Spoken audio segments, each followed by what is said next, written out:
విద్యార్థులకు golden hour బీమా ఉచితంగా 50,000 వరకు. దాని గురించి ఏంటో ఇప్పుడు మనం ఈ వీడియోలో తెలుసుకుందాం. ఏపీలో ఓ జిల్లా కలెక్టర్ ఆలోచన చర్చనీయాంశంగా మారింది.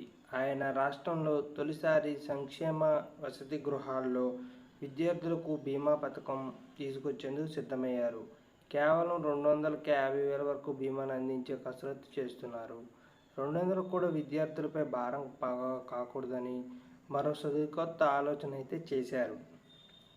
ఇంతకు ఆ బీమా ఏంటి, ఏం చేయాలి, ఎప్పుడు అమలు అవుతుందో అటువంటి విషయాలు అనేది మనం ఇప్పుడు ఈ వీడియోలో తెలుసుకుందాం. డాక్టర్ బిఆర్ అంబేద్కర్ కోనసీమ జిల్లా collector doctor R Mahesh Kumar సరికొత్త ఆలోచన చేశారు. రాష్ట్రంలో తొలిసారి సంక్షేమ వసతి గృహాల్లోనూ విద్యార్థులకు ఆరోగ్యానికి భరోసా ఇచ్చేందుకు గోల్డెన్ అవర్ బీమాను కోనసీమ జిల్లాలో అమలు చేయాలని నిర్ణయించారు. ఈ మేరకు బీమా పథకంలో బ్యాంకర్లు, జిల్లా అధికారులతో సమీక్ష నిర్వహించారు.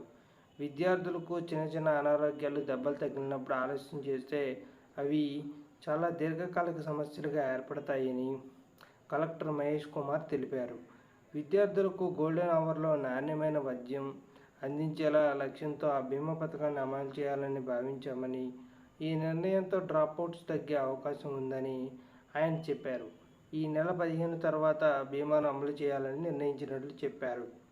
సంక్షేమ వసతి గృహాల్లోని విద్యార్థులకు ఆసుపత్రికి తీసుకెళ్తే ఆ ఖర్చు సంక్షేమ అధికారులపై పడుతోంది. దీంతో వారు వెనకడిగేయాల్సిన పరిస్థితి ఏర్పడుతుంది.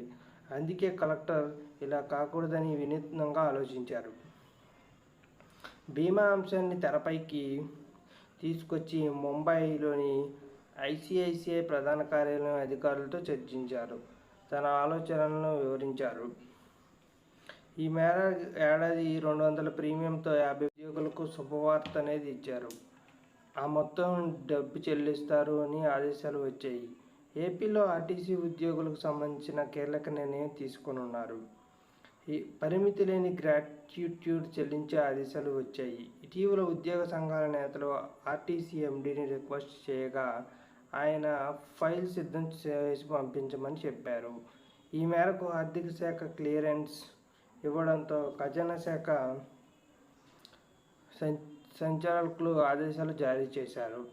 ఈ మేరకు జిల్లాలకు కూడా ఆదేశాలు ఇచ్చారు. ఆర్టీసీ ఉద్యోగాలకు సంబంధించిన గ్రాట్యుటీ వివరాలు ఇలా ఉన్నాయి. ఆంధ్రప్రదేశ్ ఉద్యోగులకు తీపి కబురు అందింది. ఇకపై పరిమితి లేని గ్రాట్యుటీ చెల్లించేలా నిర్ణయం తీసుకోనున్నారు. ఈ మేరకు ఖజానా శాఖ సంచాలకుడు అన్ని జిల్లాల ఖజానా అధికారులకు ఆదేశాలు అయితే జారీ చేయడం జరిగింది. ఈపీఎఫ్ 95లో ఉన్న ఉద్యోగులకు ఎంత గ్రాట్యుటీ ఉంటే అది మొత్తం చెల్లించేలా ఆదేశాలు కూడా జారీ చేశారు. చాలా జిల్లాల్లో ఈ నిబంధనను అమలు చేయకుండా 16 lakhs వరకే పరిమితి విధించారు. ఈ అంశంపై ఉద్యోగ సంఘాల విజ్ఞప్తి మేరకు ఆర్టీసీ ఎండీ ద్వారకా తిరుమలరావు సానుకూలంగా స్పందించారు. ఫైల్ని ఆర్&బి ముఖ్య కార్యదర్శికి పంపగా అక్కడి నుంచి ఆర్థిక శాఖకు వెళ్ళింది. ఈ మేరకు ఆర్థిక శాఖకు ఫైల్ క్లియరెన్స్ ఇవ్వడంతో ఖజానా శాఖ సంచాలకుడు ఆదేశాలు జారీ చేయడం అయితే జరిగింది. ఈ ఆదేశాలపై ఎన్ఎంఈఏ అధ్యక్ష ప్రధాన కార్యదర్శులు పిపి రమణారెడ్డి, వై శ్రీనివాసులు ధన్యవాదాలు తెలియజేశారు. ఇక తక్కువ మొత్తం పొందిన విశ్రాంతి ఉద్యోగులు వెంటనే డిపోలో దరఖాస్తు చేసుకోవాలని ఎస్డబ్ల్యూఎఫ్ సూచించింది. ఆర్టీసీ ఉద్యోగులకు ఇది శుభవార్త అని చెప్పాలి. పిల్లల సంరక్షణకు సెలవులు 2 ఏళ్లు